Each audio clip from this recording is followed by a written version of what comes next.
Skillabe, dneska sa naučíš speed.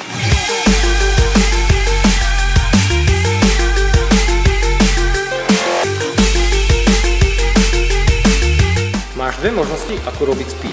Jeden bude efektný a druhý bude efektívny. Ten, ktorý si mňa videl robiť teraz, ten je taký efektný, to znamená, že pekný. Ale potom, keď sa ponáhľaš, musíš robiť efektívnejší a ten vyzerá tak.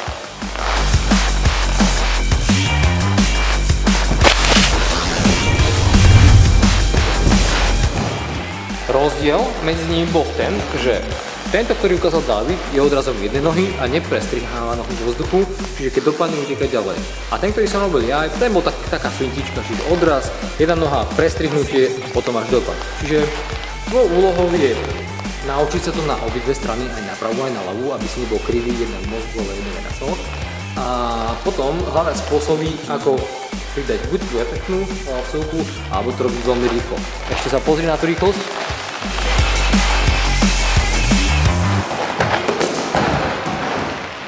A práve teraz si David došúchal prsty a veľmi si ich spálil. Takže môžeme strihať sprint ešte raz.